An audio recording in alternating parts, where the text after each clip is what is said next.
Cool. I'd forgotten to put the announcement up on Blue Sky about the stream. So there we go. I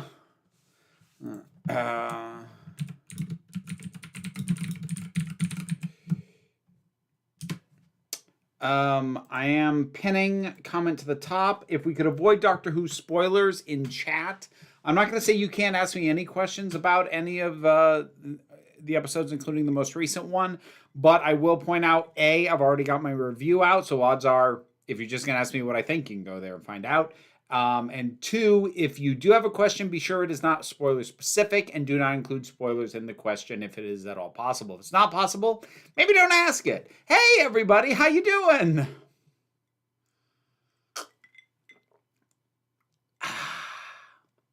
Hope everybody's doing well. I am desperately trying to catch up on work because I took the latter half of last week off.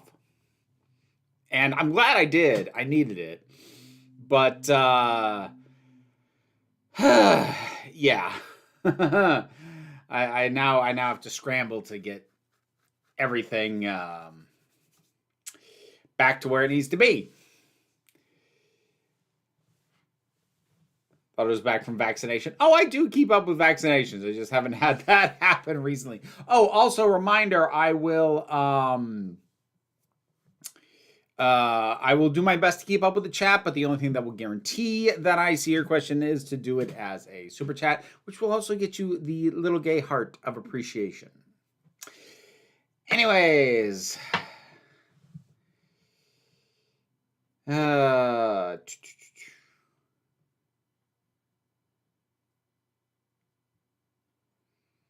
What's an iconic TV show that you think still holds up? I don't even know what counts as iconic. I don't even know what to do with that question. Going to a mature con this weekend with my partner. Really? Enjoy.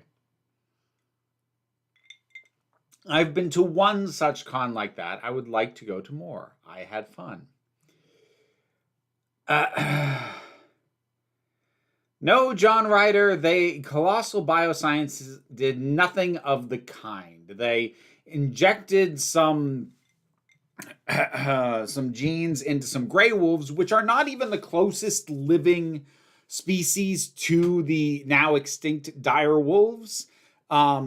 So, no, they did something strictly for aesthetics and for clout, and I have no respect for it, and it's absolutely not bringing direwolves back from extinction. It's a stunt masquerading as science, and I have no respect for it. Where did I go? Went to Provincetown, Massachusetts, or as I like to call it, the gayest place on the planet Earth.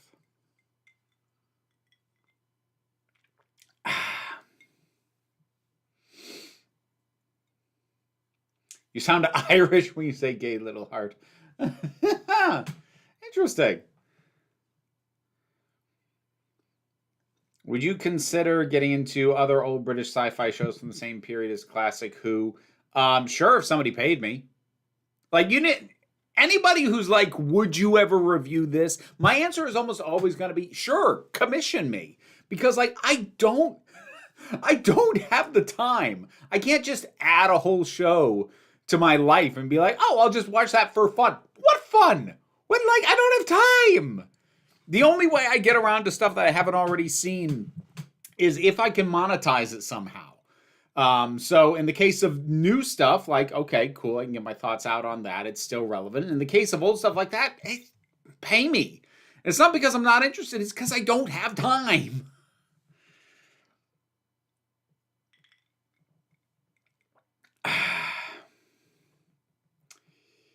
It's funny, I recently went into semi-vacation to visit a sick family friend, and I got sick from a relative, and man, I've missed so much time. Ooh, sorry about that, anachronism, girl. Did you see that Jessica Jones is returning for Daredevil Season 2? I did not. I'm not entirely sure how to feel about that.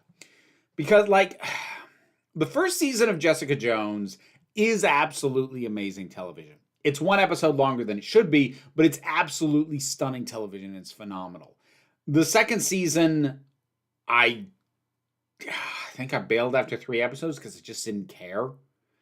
And I don't like, she was okay in The Defenders, so like I don't have a problem with her coming back. I just, after they told that first season story, they just really have not seemed to know what they were going to do with her. What if the real Mrs. Flood was the friends we made along the way?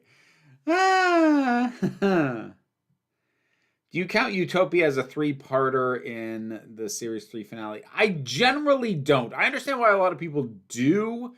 In my mind, it has an ending that ties into the other two, but it doesn't feel like it doesn't feel like 3 parts of a whole story to me, personally.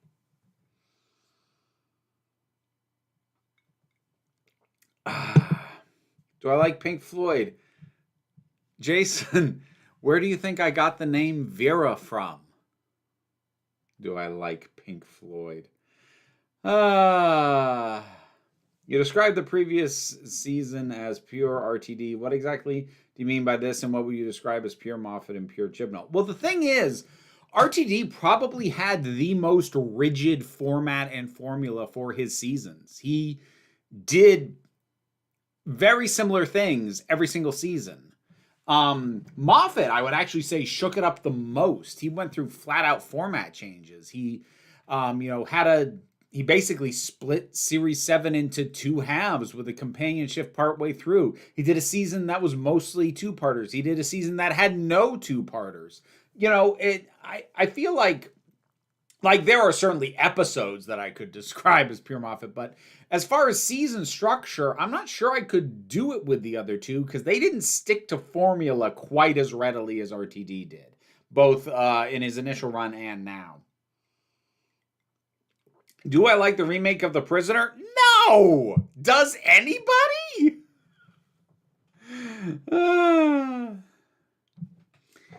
Magnificent milestones made my membership, Mary. Thank you for re-upping the membership, Dharma. I appreciate it.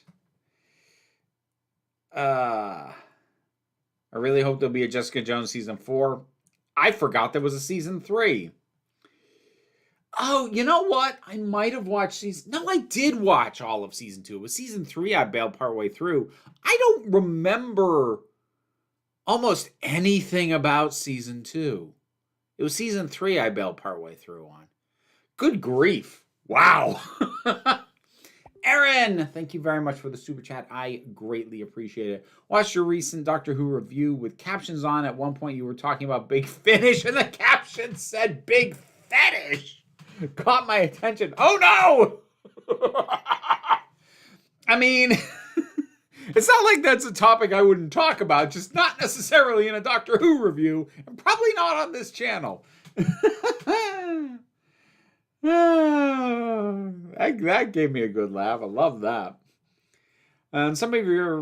oh, yep, no, I did that one. I saw just the first 30 minutes of Collateral Beauty with Will Smith for the first time, and I don't know if I can finish it. I've never seen it, Gabriel, so I couldn't tell you a thing about it. Do you think real-world time travel would actually be lethal as travelers would spread things backward and forward in time? Time travel doesn't exist. And as depicted in media, likely is not possible. And even if it is, it's certainly not anything that we will ever know about. So, like, asking anyone about real life, about real-world time travel, ask a physicist. You're asking someone who likes fiction, and my answer to that is the rules are whatever the hell the writer decides they are. So don't ask a fiction writer about the real world principles of something like that. That's not the place to go.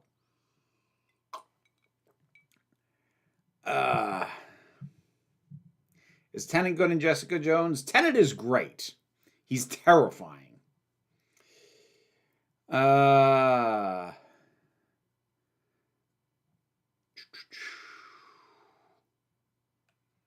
Yes, and Kristen Ritter was also very good.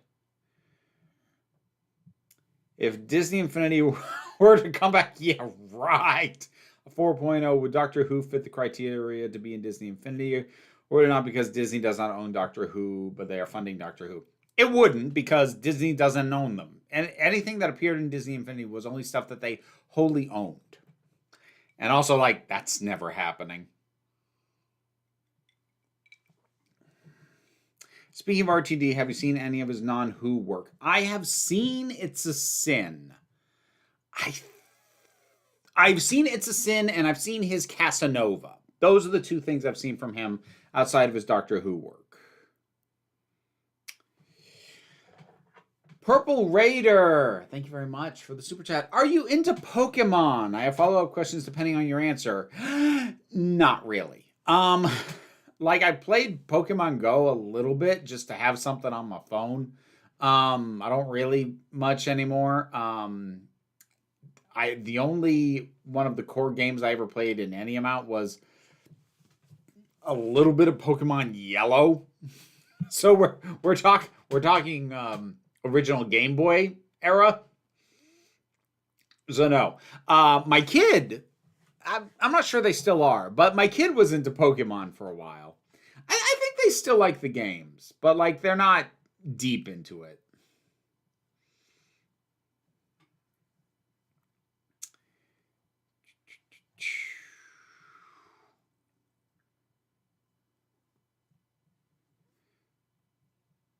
I wanted to see a version of Jessica Jones where she rebuilds her life instead of just watching things continue to get worse. I mean, that's unfortunately kind of the problem with, creating a character who's designed to function as miserable. Like, to take a character like that and put them in a ongoing series as opposed to a limited series. All right, well, let me put it this way. I've heard it said about Batman, if he ever got his personal problems sorted, he'd basically cease to exist. It's a similar kind of problem. You can't ever give these people, decent lives because, like, they're just not built to have that. And if you ever did, that would have to be the end of their story for these purposes. But at this point, they're just going to go on indefinitely forever. So, yeah, they'll never be happy. Time travel is possible, going to the future, not the past. Well, yes, Bryce, we're all doing that as we speak.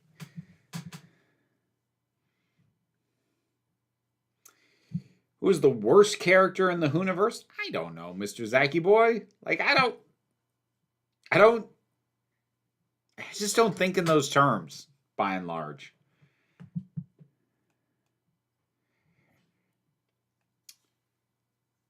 Was there much Manosphere backlash to Kilgrave? I don't know. I wasn't paying attention. Also,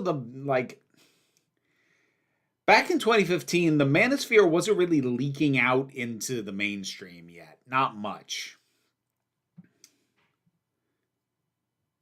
So, who the heck knows? Somebody who was paying attention at the time, I suppose.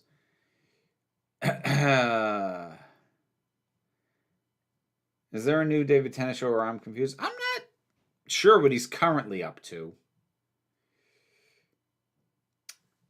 Let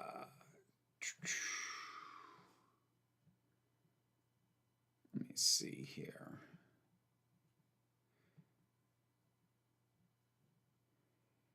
If RTD Season 1 and 2 had been RTD Series 5 and 6, do you think the audience would have noticed a difference, claiming the writing was worse, different? I mean, they probably would do what they always do, which is claim that the current showrunner sucks. Like, I've never lived in an era where they didn't claim the current showrunner sucks. Doctor Who fans only like the showrunner when they're no longer running the show. While they're in charge, they hate him. Always.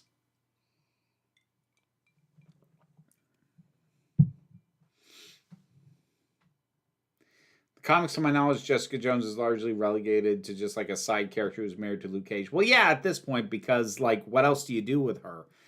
Especially because Marvel kind of backed off its mature line that she was a part of. I think maybe it still technically exists, but it's not something they're pushing anymore, and she doesn't really fit outside of that context. The whole bit in Casanova with him falling in love with a castrato was a massive queer baiting cop out. Given the time that it was released, Rowan, I'm not sure it's worth getting upset about. John, I have not fully kept up with what Nintendo's doing. I don't have the spoons to keep up with the video game nonsense. Like I have a like I keep up with Stephanie Sterling, but like beyond that, I don't have the spoons for that nonsense.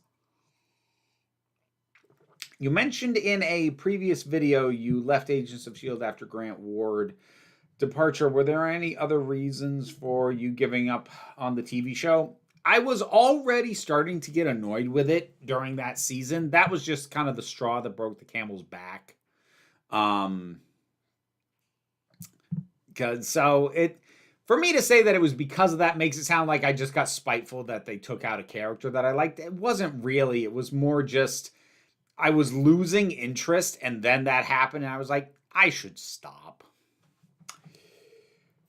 Should someone write a story about a private detective who's well-adjusted and has a good work-life balance just to be subversive? I'm sure somebody has.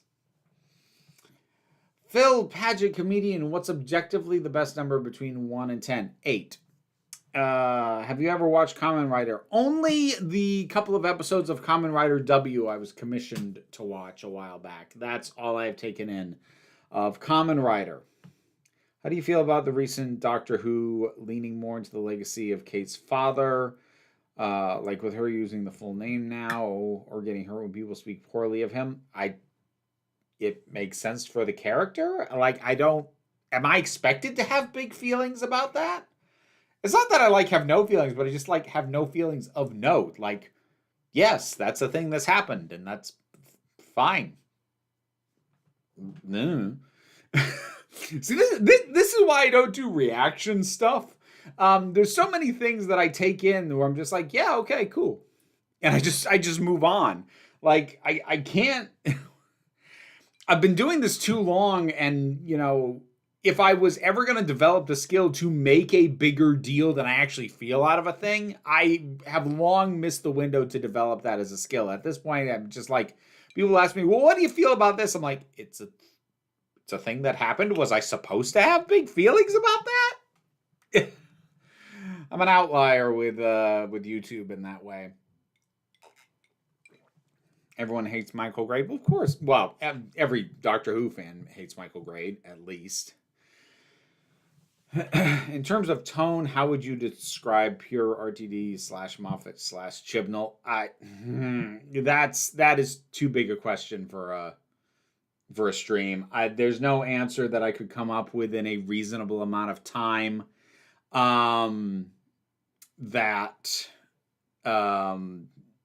would actually be interesting and honest and not just snarky. And I don't really feel like being snarky today, if I can help it.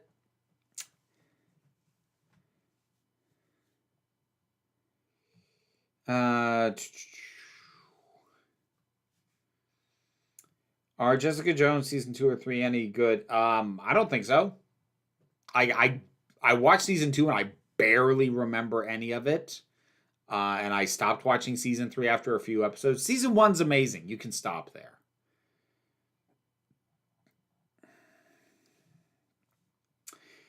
With the most recent Last of Us, I feel like Ellie's gear shift might have been on the edge for you. Was it? I watched that just before the stream. I haven't shot my review yet. We'll see if I'm pretty positive I'll finish out this season. There's only a couple of episodes left. I might not come back for the next season. Or I guess another way to put it is I'm looking for an excuse to stop paying for Max anyway.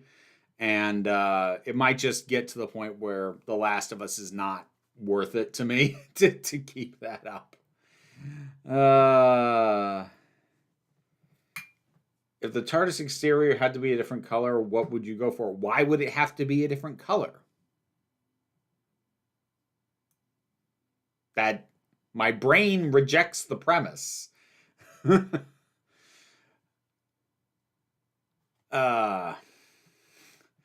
All hail the council and she who runs the meetings. Thank you, Dharma. I appreciate the super chat. Since you said it would be too long for a live stream, would you consider making a video in the future describing pure RTD, Moffat, or Chibnall? Nope. Nope. It's too niche.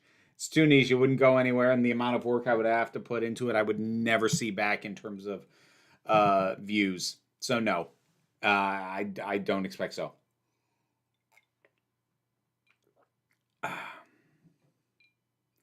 Were you surprised they didn't find a way to bring Kilgrave back? Surprised? No. No, they just meant that they knew better. If they'd really known better, they wouldn't have kept making more seasons, but, you know. Whatever. Purple Raider, back again. Thank you for the super chat. How many Patreon-sponsored reviews do you have on the back burner right now? I don't want to think about that. A lot. A lot.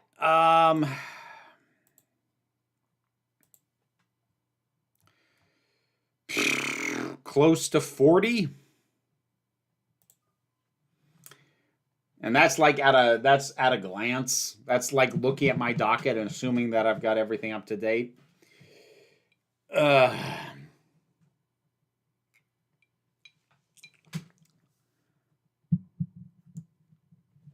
right, well, have a good day, Dharma.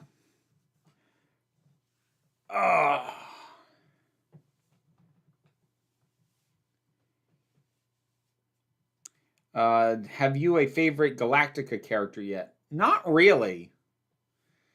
Like it's one of those. It's like it's too much of an ensemble show for me to like really hone in on somebody yet. I would at this point lean towards Roslyn, but I wouldn't. That's not set in stone at present.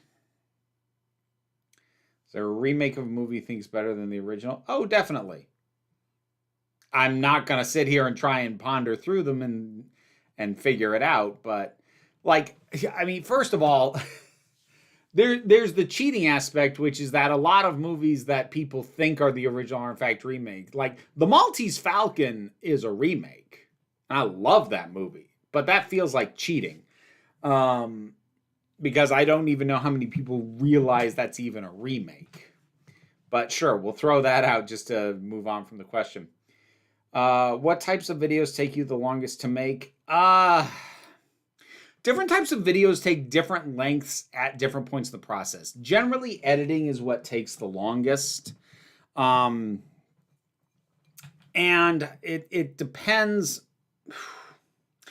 Anything where I need to watch or rewatch a significant amount of things to be sure that I've got all my ducks in a row, those take a while. Yeah, so like something like the Shining video, that took a while because I had to rewatch that movie actually twice. And that one I also fully scripted because I want to be sure I got everything down. So like something like that by far takes the longest of anything that I do.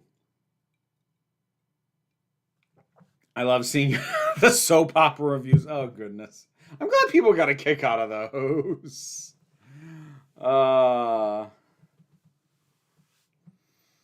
What made you stop watching Family Guy? Nothing in specific.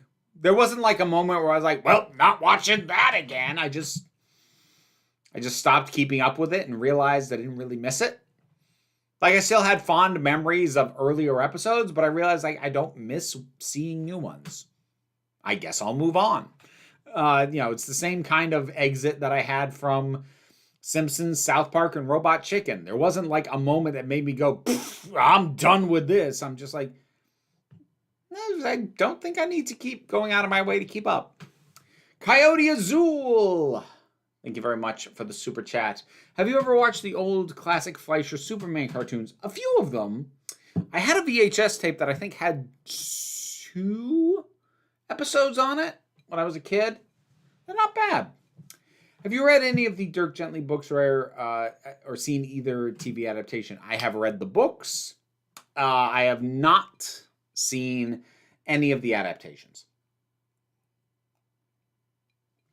Rosalind is just not easy to like. I mean, granted, I'm not even done with the first season, Morrow, but for what I have seen of Galactic, I'm going to vehemently disagree. Maybe there's directions it goes later, but Vera, are you a fan of the Eurovision? Are you a fan of the Eurovision Song Contest? No. Does The Thing count as a remake, or is it two separate movies adapted from the same book? That's kind of a pedantic question. True to form, 255. It is more of a readaptation because it kind of ignores the previous filmed version.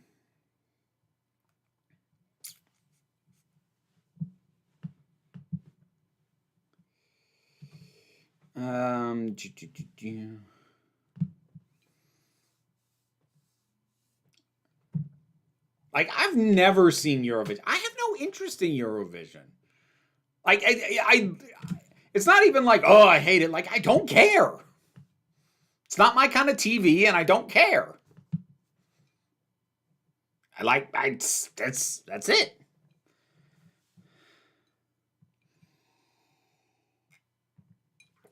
Would you consider the Broadway adaptations of their films a way for Disney to continue using their existing products, or are those like a separate entity in itself? Well, like, while I am no fan of the Broadway adaptation of films as a practice at all, Disney or anybody, and I hate the fact that it has overtaken Broadway as a practice, what I will say is I find more merit in a stage adaptation of their animated films than I will ever find in a live action remake of them. Because there is the sacrifices that you have to make adapting to stage can make for some really interesting solutions. And by far the biggest success artistically was The Lion King, because it just went for a really unique stylization that was phenomenal. But like, just the kind of problem solving you have to do and the uniqueness of seeing something live, being in that space does, I think, give it more merit than certainly any of the live action remakes, which have no artistic merit at all.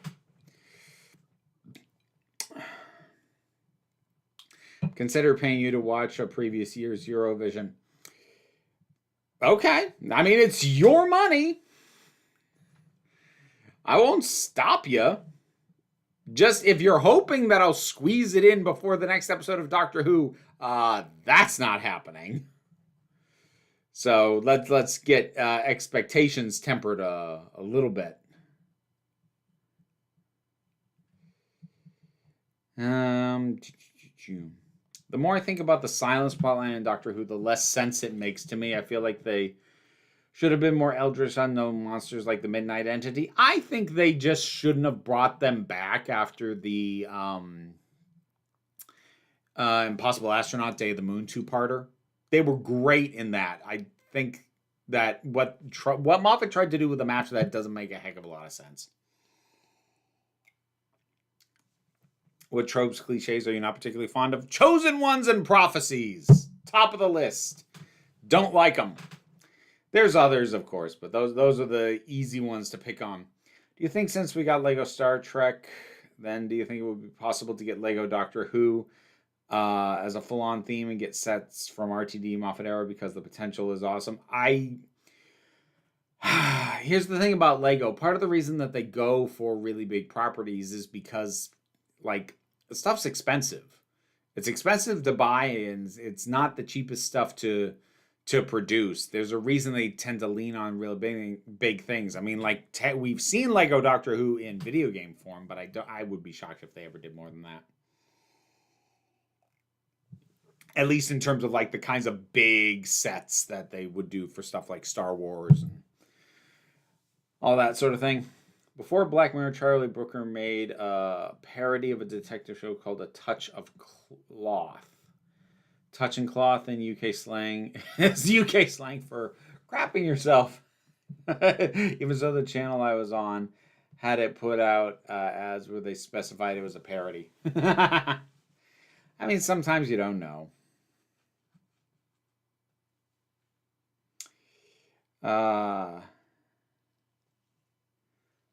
Why the Lion King being good for stage is obvious. It's basically Hamlet. Well, no, the reason Lion King was good on stage was because of the very specific and unique visual presentation that Julie Taymor gave it. Doesn't really have a ton to do with the plot. Are you a fan of Disney Channel original movies when you were young? And if so, do you have any favorites? They weren't really a thing when I was young.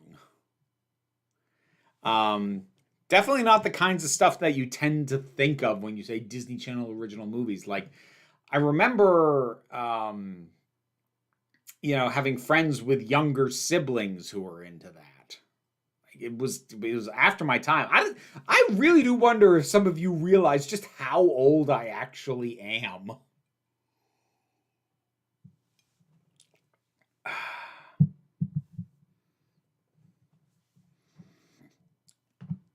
Is there any topic / media you most definitely wouldn't do a commissioned review about? Probably. Like, I don't have like a blacklist in my head or anything. Yeah, there's probably like I wouldn't I wouldn't do a Serbian film even if somebody paid me. Like, there's some stuff I'm sure, but like it's there isn't like a lengthy list of stuff like, no, I won't do that because I heard it's crap. Like, whether I think it's going to be good or whether I think it's going to be bad, I'll review most things. But yeah, there's probably stuff that I would never touch. Coyote Azul, thank you for the super chat. Heard a theory that Greek oracles were just high off their ass all the time. That's not a theory. That was basically the deal. Anyways, I gotta pop over the Discord. I will be back in a few minutes while I address the questions there. This is your reminder that the Council of Geeks Discord is a Patreon exclusive perk. $2 support and above gets you access to it. Anyways, with the success of Sinners, do you feel unique IPs will start gaining more acceptance by the studios? Absolutely not. The studios have been doing everything they possibly could to downplay the success of that movie, as have a lot of the entertainment press, for that matter. They are terrified of that. I'm hoping it will get more acceptance from audiences. The studios, no, they freaking hate that. Given the changing political winds in Canada, do you still feel it's not a viable escape route?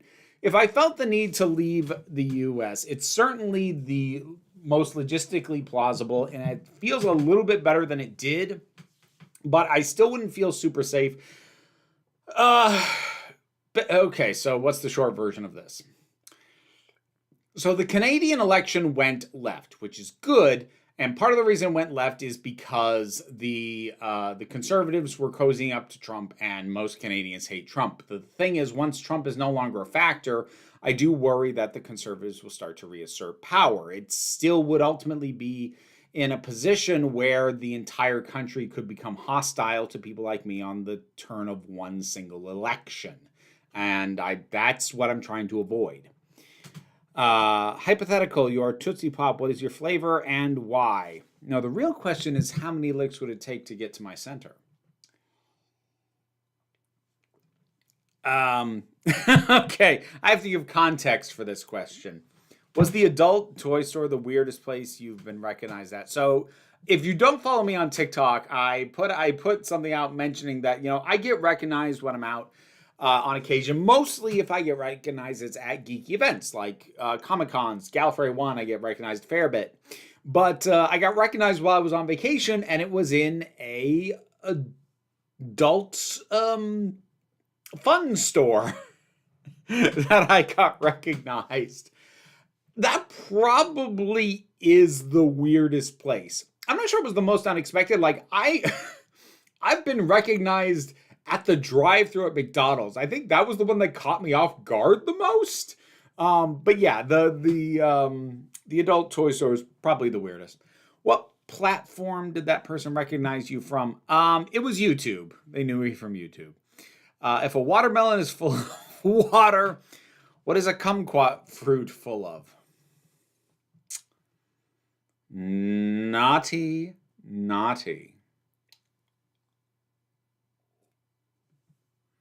Why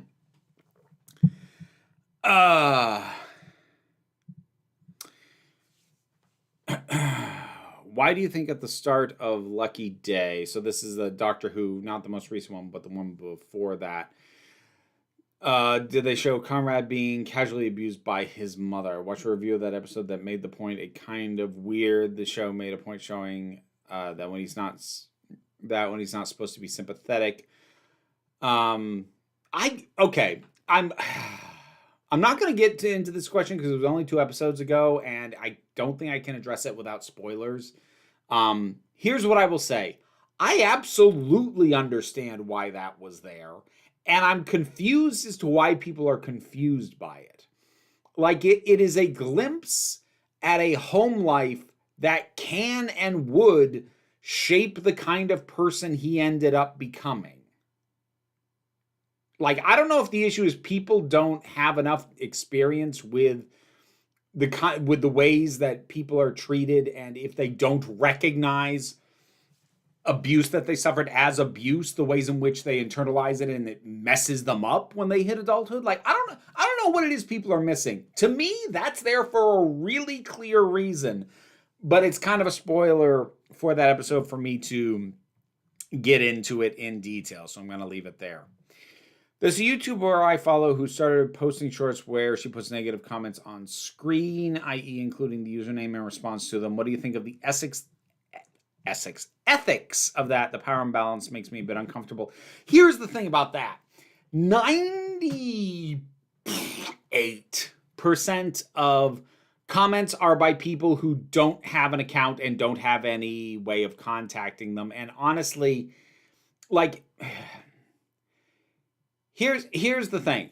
I'm not saying I hold to it 100%, but I generally, especially if I am highlighting somebody, being a jackass, I used to do this on Twitter now and then, I would usually black out the username. But the thing is, most of the worst stuff is being done by burner accounts, and even the ones that aren't, like, it's a username that doesn't go anywhere unless they are themselves also a creator, in which case I say turnabout is fair play on that.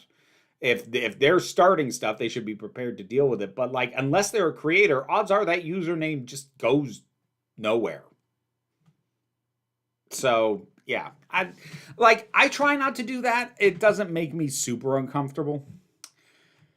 Would you rather join Starfleet or Contact? Neither. I would rather have a nice cabin in the woods and relax. Crying out loud. How was your vacation? It was nice, thank you. I just found out that Limp Bizkit's Behind Blue Eyes was a cover. The original song was by The Who. You didn't know that? Really? Huh. Okay. Has anything like this ever happened to you? Probably. Actually, no, definitely. There have definitely been times that I found out, wait, that was a cover that I didn't know in advance. But I am struggling to think of an example off the top of my head, but I guarantee you it's happened to me. If you could adapt any episode of Doctor Who to turn it into a stage play, which would you do and why? Well, I mean, the answer why is it would make a good stage play. What one would I actually do?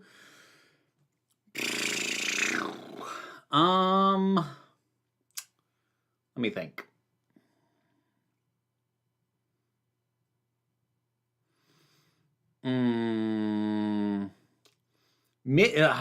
It feels like a cop-out to say midnight just because it's a bottle episode. I'm not coming up with a better answer. I'm not going to sit on this forever, so we're going to leave it alone at that. Between the Ronnie, the Black Guardian, and the Trickster, which popular theory for who Mrs. Flood could be would you be most satisfied with being true? I don't care. I don't think I can properly express the degree to which I do not care about Mrs. Flood, and I don't care who she is. I don't know how to express that any more vehemently. I don't care. I wouldn't be satisfied with any of them. And it's not because they're bad answers. It's because I literally do not care who she is. There is no answer that I'm going to go, oh, that made it worth it. Even if the story where we get the reveal is great, I'm still going to feel like everything with her leading up was a freaking waste of my damn time. I don't care. Do you think it was justified for RTD to claim that season 2 would have a 3-person TARDIS team to quash the rumors last year about Millie Gibson getting fired for being difficult to work with, or when that wasn't entirely true? I do not feel like getting into the ethics of RTD spinning BS, which he has a very, very long history of doing. I don't know why anyone believes him about anything he says prior to the release of anything, to be completely honest. Like, I get that sometimes you either have to just take him at his word or stop listening to what he says. I'd recommend the latter for most people. I just don't think it's that big a deal.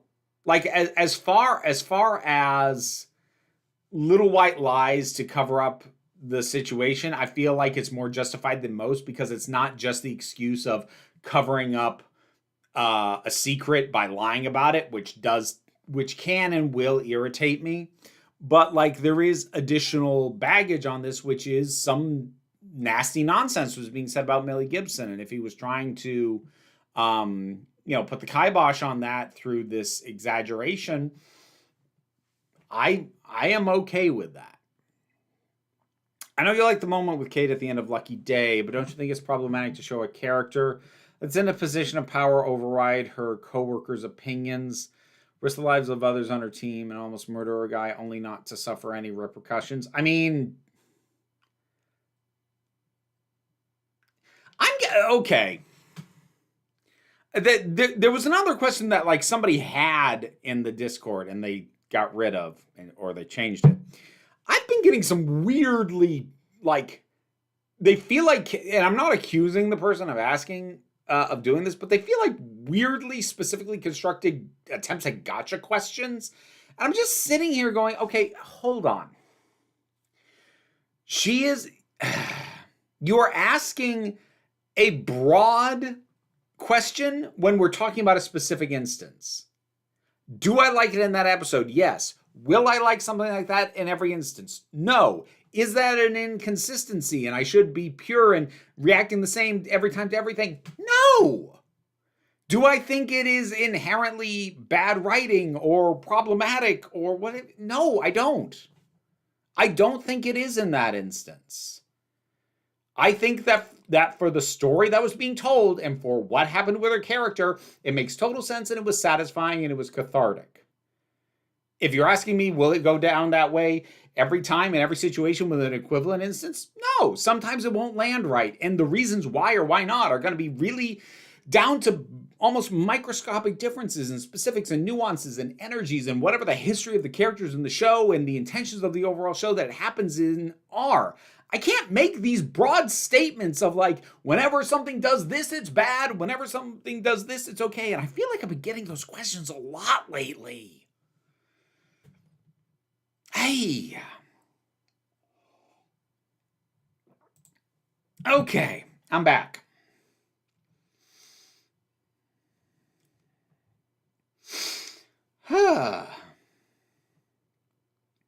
What were you doing in an adult toy store? Take a guess, Didoma.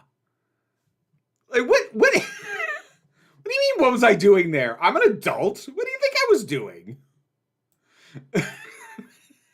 Some of these questions tonight, I'm like, what? I don't even know what you want me to do with that.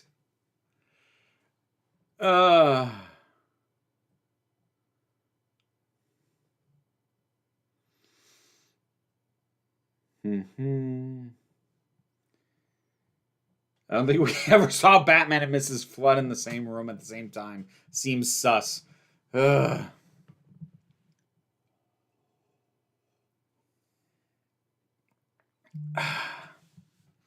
Mrs. Flood is the latest regeneration of Sophia Petrillo.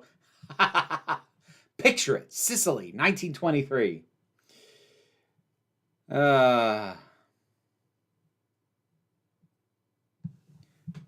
I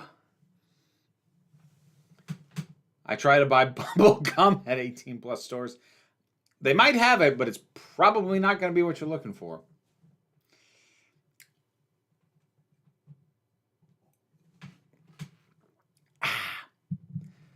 Doctor Who adult sonic screwdrivers. I have seen adult toys themed on Doctor Who. I have seen a paddle that was shaped like the TARDIS.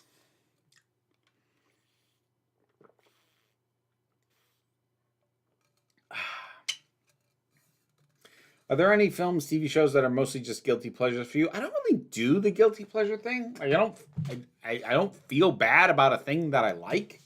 There are things that I like that I won't necessarily defend. That's about as close as I get. Like, I won't really defend 300 or the House on Haunted Hill remake or the 80s live action Masters of the Universe. I won't really defend them, but I still like them, and I don't feel guilty about that.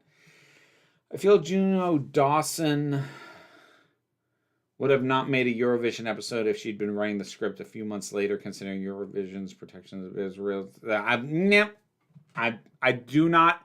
I'm not going to unpack that, the Doctor Who Dawn. I don't feel like unpacking that, and if you're expecting me to tackle that in the review next week, it's not going to happen. My cup runneth over with the politics of the day. I am at capacity. You got to give me a break. Another issue I have with that episode of UNIT, i.e. military organization, being positioned as the victim of the far right. Okay, so, all right. Okay, let's tackle this. Because this was actually something that came up repeatedly in the comments. And I might as well take the opportunity to address it. First of all, there isn't a direct equivalent to what UNIT is in the real world. There isn't. UNIT, first of all, despite the fact that we pretty much always deal with it in the UK, is not specifically a UK-based thing. It is a its original name was the United Nations Intelligence Task Force. The United Nations asked them to stop doing it. It's now why it's the Unified Intelligence Task Force. But they are a collective spanning across multiple countries, and they deal with a known threat. Another thing people keep forgetting, they talk about it like it's clandestine. They're not, especially. They're known to the public. What they do is known to the public. What is happening in that episode is that it's not... So you can't look at UNIT and act as if in universe it's an equivalent to the NSA, the CIA, MI6, or any of these other really we don't know what they're doing. No, in universe, at this point in the show, it's known what they were doing. Arguably, it was known well before that. UNIT would just rock up to random mines or whatever in the 70s and go we're with UNIT. And everyone knew who they were. So it's the first thing that I have with... So, okay, let's back up. The idea that I see with that episode where people are they're making this government office seem like they're being bullied. First of all, again, UNIT does not map onto any singular government body. And most of the things that people would map it onto, yes, I would agree, should not be depicted in overly sympathetic lights. But it's not a direct equivalent to any of those things. So that's the first problem with all of these things. The second problem is it's not about fundamentally the story is not about UNIT being bullied. It's about the tactics that these people use. They're not the bad guys because they're going after UNIT. They're the bad guys because of what they do, the tactics that they use, and they are very much far-right conspiracy tactics.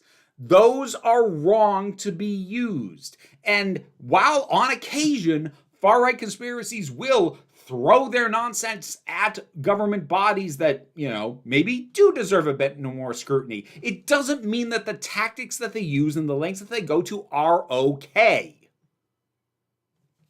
We clear? Okay.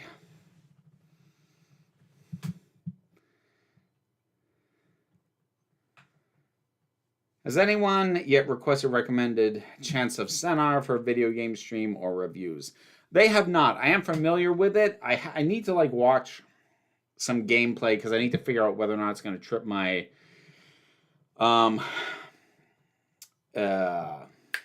motion sickness or not. I can talk.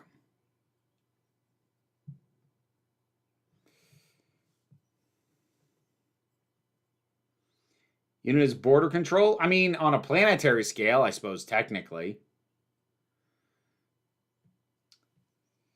I hear people say the Doctor crying makes him weaker, but I believe it shows growth, and those who call it weak don't understand that the arc the character has been on since the 9th Doctor. Yeah, like, people... Like, here's the thing. I guess I kind of get people saying, like, they're pulling the trigger of having him cry too often. I kind of get that, except that nearly every single individual instance is good, though. So, I don't know. It's not a criticism I share. I kind of get it if people are just tired of it, but, I like the tension between Unit and the Doctor regarding military methods, though a little tangential to that episode. Oh yeah, that's always the thing Unit has been good for. Like, Unit uses military tactics and has a military hierarchy, and I think that is important because that's often the source of its conflict with the Doctor, and that's been the case since the 70s. But that, again, it doesn't really cleanly map onto any actual real-world military organization, though.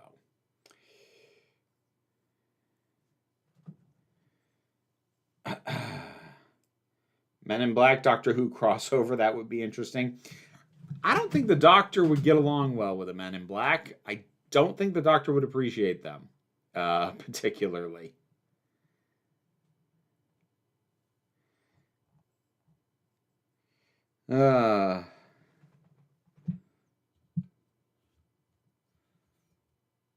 Just once I would like to find one of these alien menaces that wasn't immune to bullets.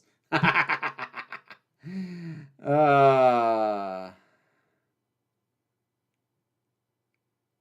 a review I mentioned they suggested it should have been a unit-run facility for alien asylum seekers.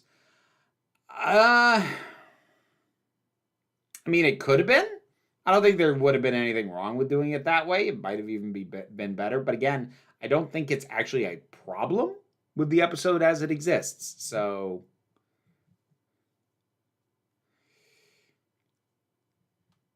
feels like this chat's getting pretty...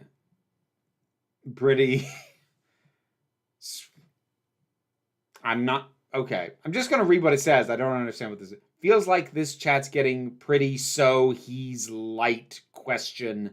What's your go-to drink? Well, tonight it was maple cream liqueur. I don't know. I tend to favor anything, any cocktail that makes use of either cranberry or grapefruit. I tend to favor.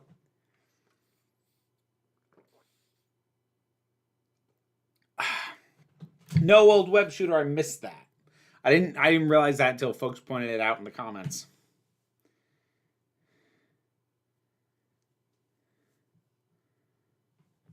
Oh, and sorry, Purple Raider. You needed the little gay heart of appreciation. That was important. I almost forgot. Boo! We are going to be wrapping it up soon. We got about 4 minutes left. Watched Electric Dreams the other day. Very weird seeing the fascist cop from Red Dwarf back to reality as a geeky, heroic protagonist. I think I did 1 or 2 episodes of Electric Dreams. I didn't do a lot of it. Oh, well. I cast your drunk. I cast your drunker. I, too, watched those shorts, Coyote Azul. The Cybermen versus the Borg in Star Trek would be interesting. They've done that. I think it was a comic. It's either a comic or a novel. I think it was a comic. But they did do that.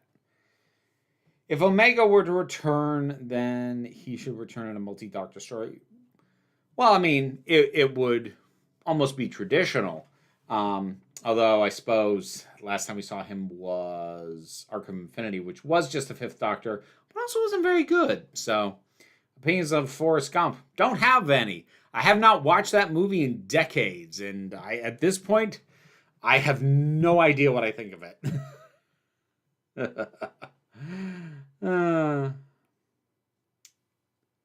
Great meditation on life and death, and it's really fun.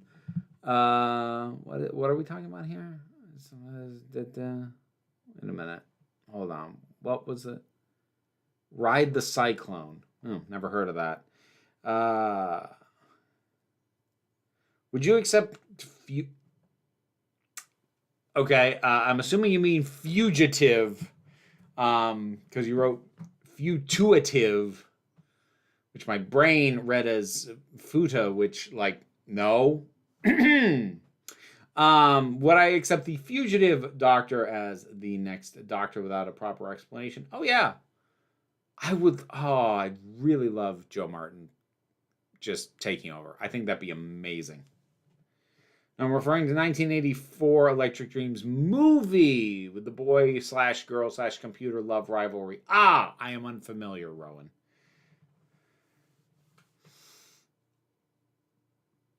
Let's try that again. I'm tired. It feels like this chat's getting pretty heavy. So to lighten things up, what's your go-to drink? Okay.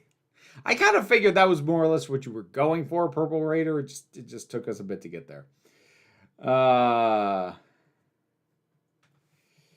What Doctor Who novels, if any, should be adapted into the series? I don't know. I've only ever read one Doctor Who novel because I was commissioned to, and I didn't like it. So I am a bad person to ask. Midnight has been made into a play. The only part I think you'd have to adapt is there's a montage to signify time passing at one point. You can't really do that on a stage. Sure you can. You can do montages on stage. I've been in plays where you can do like, you have to do them a little bit differently, but no, you can absolutely do montages on stage. Do you think this is Gatwa's last season? I would not be surprised, but I don't know. Do you think Andreas Katsoulis would have made a good Doctor? Well, I mean, he's not from the UK, so I wouldn't have considered him for the part. I mean, he was a great actor. Some people think the Fugitive Doctor might be the next Doctor because they went through the whole big photo shoot and her Instagram hinted a big return, which doesn't line up to a 10-second return. Yeah, it does. Yeah, it does.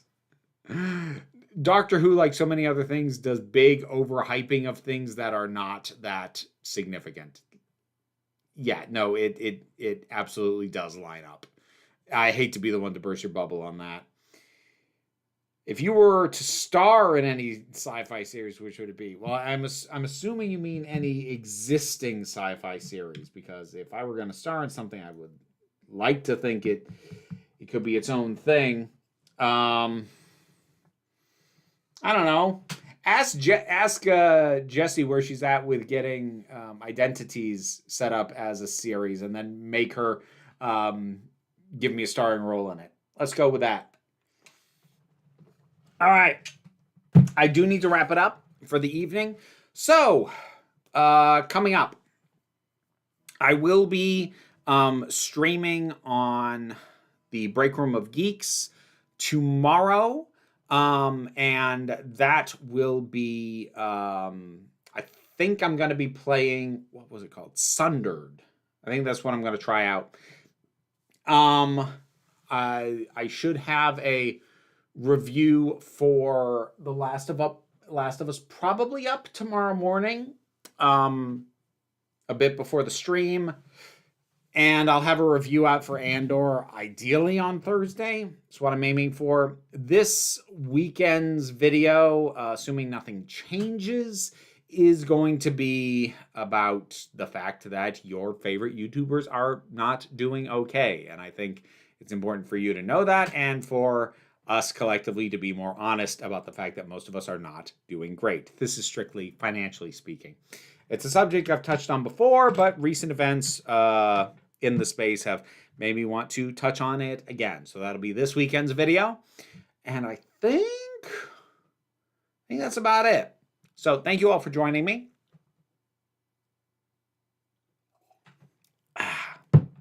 I hope you had a good time. I hope you have a great rest of the week. And yeah, so I'll see you the 27th. That'll be the next stream. So take care of yourselves. Be well. Be safe. Be kind. And just remember that you are beautiful. You are valid. And you are loved. You are the council. I am just running the meetings. So until next time, this council is adjourned. McCavity!